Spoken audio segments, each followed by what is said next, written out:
All right, y'all. Today we're going to be talking about adding and subtracting rational expressions.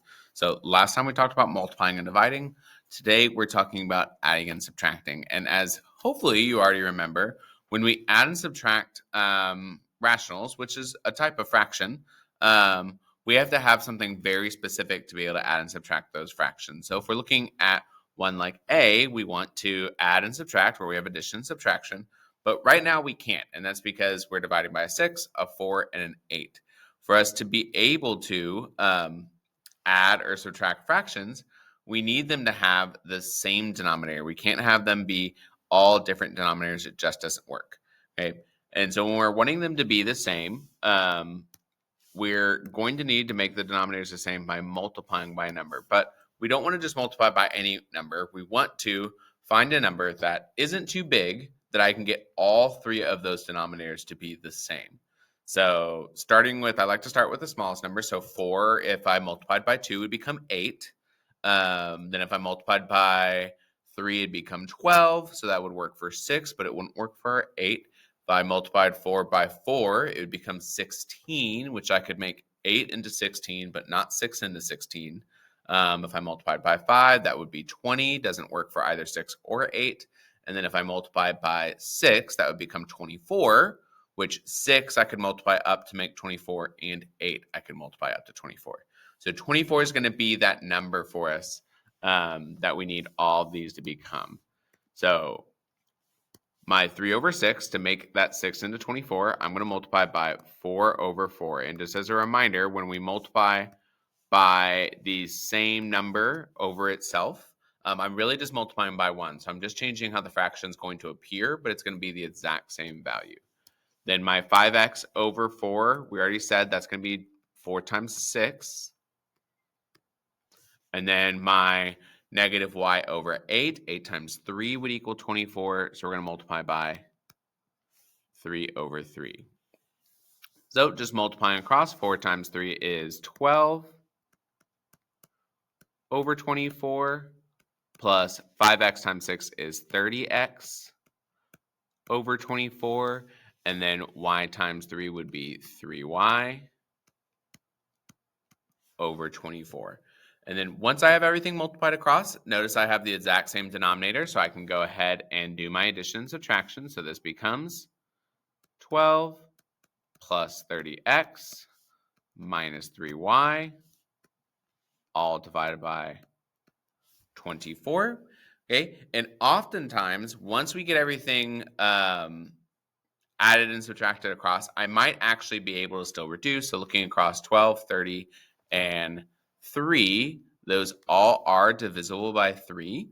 So since they are all divisible by 3, I can reduce everything by that 3. So this would become 4 plus 10x minus y all over 12. Now, I do always want to check 4, 10, and 12 are divisible by 2, but y has now gotten down to 1, so I can't reduce this fraction anymore, so that would be my final answer. Okay, so that's really all we're doing, is we are adding and subtracting rationals by getting a common denominator. So I want you to practice doing the same thing for B and C.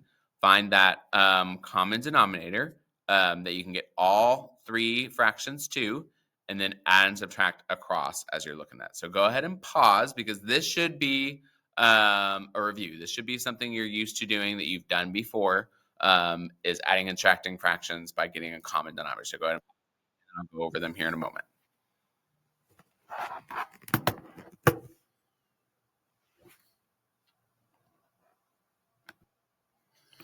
All right, and just a quick update on A. You probably were looking at me like I'm crazy. 24 divided by 3 is 8, not 12. I divided it by 2 for some reason.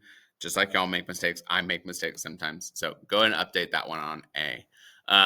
Looking on B, we have 3, 12, and 4. So that smallest denominator would be 12. So I can multiply my first fraction by 4, my last fraction by 3, and then adding across, we would end up with 5x minus 8y minus 3z over 12. And 5, 8, and 3, unfortunately, are not all divisible by the same numbers. So those are just going to remain exactly as they are. Looking At C, 6, 9, and 18. 18 would be that smallest one we can get them all to. So multiply my first fraction by 3, my middle fraction by 2, subtract everything across, and we do end up with 17x over 18. Okay? So this should be relatively straightforward and familiar in terms of what we're doing with just getting that same denominator. Okay, and that same denominator does have a name. We call it the least common multiple or the least common denominator. That's what we mean by smallest number that they can all multiply to. And it's what we have to have if we want to be able to add or subtract fractions. We have to have that same denominator, and we're going to find that same denominator by finding the least or the smallest common denominator. So let's get some practice finding some denominators, but maybe finding ones that are a little bit more challenging, like those on A. So we have negative 11 over x, we have 7 over x minus 4, and we have x over x squared minus 16. And I want to find a common denominator, which you might think like, Mr. Arbone, this is totally crazy and different. But it's following from the same concept we did before.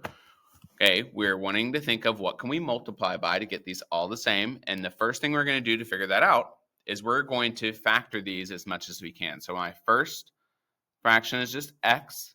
My middle fraction is x minus 4. And then my last fraction's denominator, this x squared minus 16, that's the same as x minus 4 and x plus 4. Okay.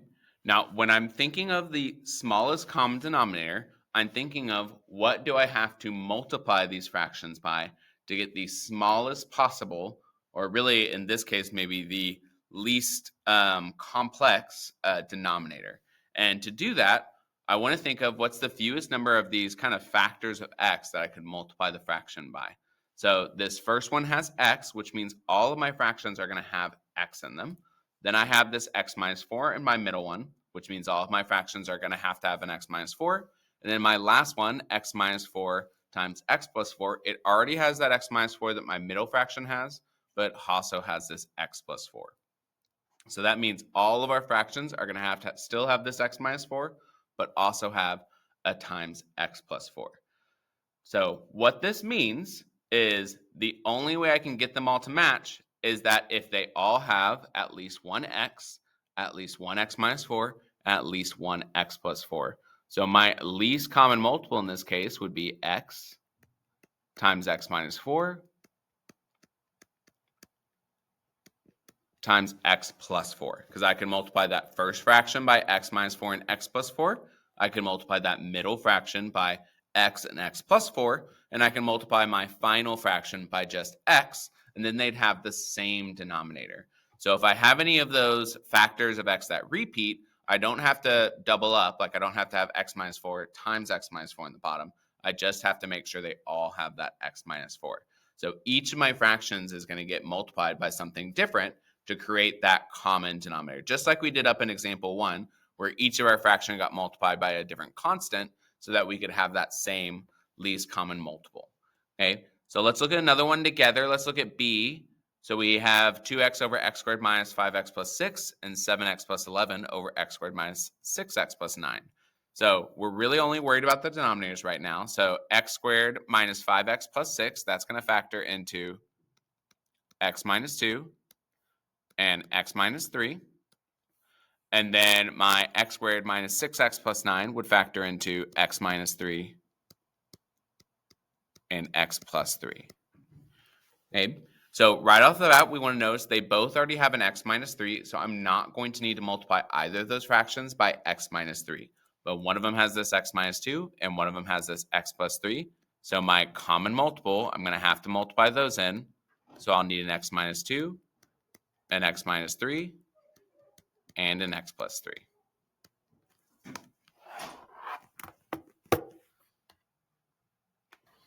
So once again, we're seeing that x minus 3 is repeated in both, so I don't need to multiply another one in. I just need to add in that x minus 2 and that x plus 3. So that first fraction, I'm just going to multiply by that x plus 3. And that second fraction, I'm just going to multiply by that x minus 2.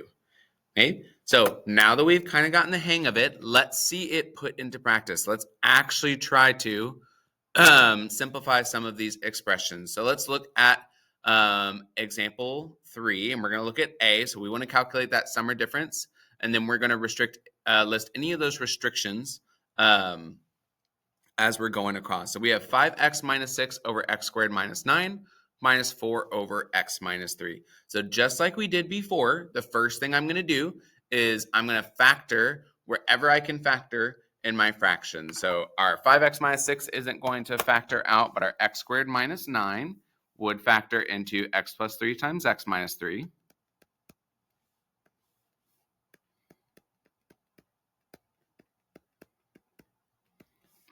And then our negative 4 over x minus 3, that would stay exactly the same. Okay.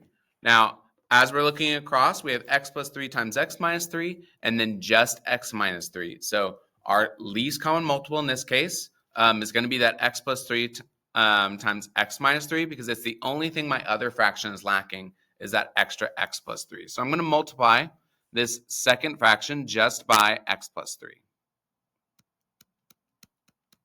So x plus 3 over x plus 3.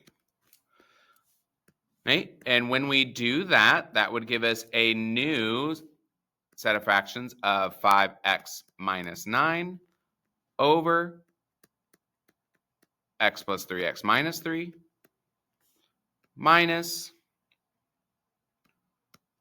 4x plus 12 over x plus 3 x minus 3. Okay, so as we're looking across, we should now see that we have the exact same denominator. And so we are going to do that subtraction. We now can subtract our two fractions. Now, one thing I do want to point out, notice we are not subtracting just a single term this time. We are subtracting a binomial. And it's weird to think about, but technically, this 4x plus 12 is in a set of parentheses. We just get lazy when we do it. So when we are doing this subtraction, we need to make sure we're subtracting the 4x and we're subtracting the positive 12. So as I'm looking across my fraction, 5x minus 4x would be equal to just a single x, and then negative 9 minus 12 would be equal to negative 21, and then that, of course, would be over x plus 3 and x minus 3. Now, just like we did before with our adding and multiplying, or multiplying and dividing, we always want to look for if we can get anything to cancel out or simplify, and we always want to look for any restrictions that we have in that final answer. So x minus 21 over x plus 3 and x minus 3, nothing's going to cancel out, unfortunately. Okay, but we are going to have some exclusions, that x plus 3 and that x minus 3 down there in the denominator. Those would both create that divide by 0 scenario. So this would be our answer, except x could not equal negative 3 or 3. Okay. So that is a big deal, kind of a big thing that we always want to make sure that we're including. We're always thinking about those restrictions and those issues with our rational functions. But hopefully you kind of are seeing the vision here. We're just getting those common denominators, and then we are adding and subtracting our fractions after we get those common denominators. Okay, let's look at one more together, and I'm going to let you try the last two on your own. So we have x minus 7 over x squared minus 3x plus 2 plus 4 over x squared minus 7x plus 10. So just like we did before, we want to get that common denominator. So this would be equal to x minus 7 over 2 would be negative 2 and negative 1 to make negative 3. So x minus 2 and x minus 1. And then our second fraction, we still got that 4 in the top. Negative 7x and positive 10, that would be x minus 2 and x minus 5. So looking at our two denominators, we have x minus 2 repeats, but one fraction has x minus 1 and one fraction has x minus 5. So our least common denominator would be x minus 2 times x minus 1 times x minus 5. So I need to multiply each fraction by what it is lacking. So my right side fraction is going to get multiplied by x minus 1 over x minus 1. And my left side fraction is going to get multiplied by x minus 5 over x minus 5. Okay. And looking across as I do that multiplication, my first fraction, x times x is x squared. X times -7 is -7x. X times -5 is -5x. And -5 times -7 is +35. And that would all be over x minus 2, x minus 1, x minus 5. And then my second fraction, I'm just multiplying that by 4. So this is going to become 4x minus 4. And then, of course, that's all over x minus 2, x minus 1, and x minus 5. Okay, then simplifying that first fraction just a little bit, -7 and -5 could become -12x. So this would become x squared minus 12x plus 35 all over x minus 2, x minus 1, x minus 5. And then we are adding 4x and -4, still over x minus 2, x minus 1, and x minus 5. Okay, now this time we don't have to worry about subtraction, so we can just add our terms together straight across. So x squared is going to stay x squared. -12x and 4x would make -8x. And 35 and -4 would make +31. And that, of course, is all still over x minus 2, x minus 1, and x minus 5. Okay, and just like we did before, y'all, we always want to check first if we can get anything to simplify. So are there factors of 31 that we could add to make -8? Okay, so they'd have to both be negative factors. And 31 is actually well, at least I'm pretty sure, a prime number. So 31 is not going to split into any factors except 1 and 31. And if those were both negative, they would definitely not add up to make -8. So there's no way we can factor the top. So we're not going to get any factors to cancel out. So that just means we have to do our restrictions, which our x could not be any of those factors down there in the denominator. So 2, 1, or 5 would all be bad for our restrictions. All right, y'all. So last but not least, I want you to go ahead and try C and D on your own. Same thing as last time, or as the last two ones. Get that same common denominator. My hint to you on C, rewrite that -4 as -4 over 1. It will make a little bit easier for you to get that common denominator, so -4 over 1. And then D, I know that 4x squared plus 12x plus 9 looks intimidating, but remember, it is an a greater than 1. So you do a times c, 4 times 9, and then you're looking for factors of that a times c that add up to make +12 and using that to set up your box. You can do it. I believe in you. Go ahead and pause the video and try and do C and D on your own. All right, so slight correction on A. Apparently, my brain is not awake this morning and I cannot read nor write. So I wrote that 5x minus 6 is 5x minus 9, which gave us an x minus 21 in the top as our final answer.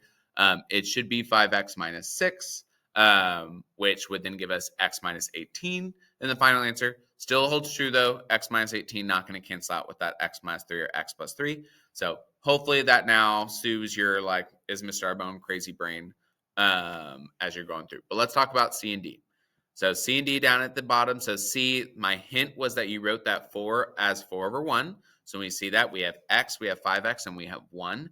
That least common multiple would be 5x. So I need to multiply that first fraction by 5 over 5 and that last fraction by 5x over 5x.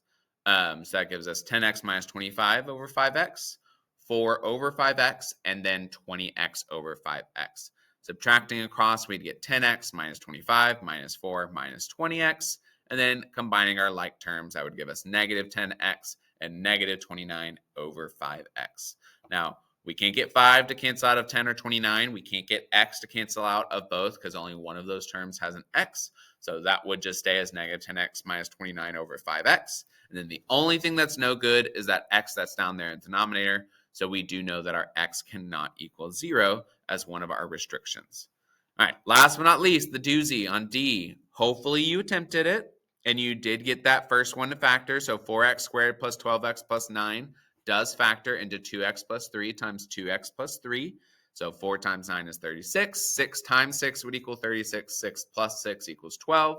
We put it into our box, 4x squared, 6x, 6x, and 9, which taking those GCFs out, we do get 2x plus 3 and 2x plus 3. If you recognize it as a perfect squared trinomial, you also could have used our perfect squared trinomial method, which is square root of the 4, square root of the 9, and that becomes our A and our B and our factors. So square root of 4 is 2, square root of 9 is 3, which will give us that 2x, and then plus 3 comes from the plus for the 12x.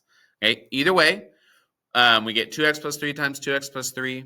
Then we have a 2x plus 3 in our middle fraction and a 3 in our last fraction. So our least common multiple is going to be 3 times 2x plus 3 times 2x plus 3. So every fraction is going to need a little bit of an addition. So our first fraction we multiply by 3 over 3. Our second fraction we multiply by 3 times 2x plus 3. And our third fraction we multiply by 2x plus 3 times 2x plus 3. Okay.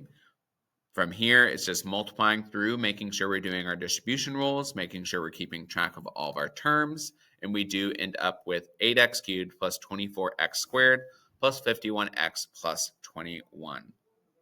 Hey, now, some of y'all maybe saw that top part and saw 8x cubed plus 24x squared and 51x and 21 and thought, ooh, maybe I could do factoring by grouping, which is a super, super solid idea.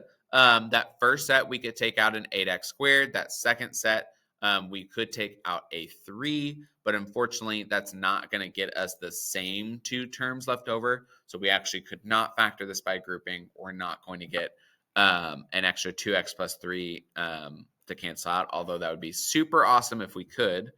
So it's just going to stay like that. The only factor we have down there in our denominator that would be an issue is that 2x plus 3. So we do know that x cannot equal negative 3 halves. And that's really that, y'all. For our adding and subtracting notes, the biggest thing is just getting those common denominators. And these common denominators are going to be super important for what we do next class when we get to solving.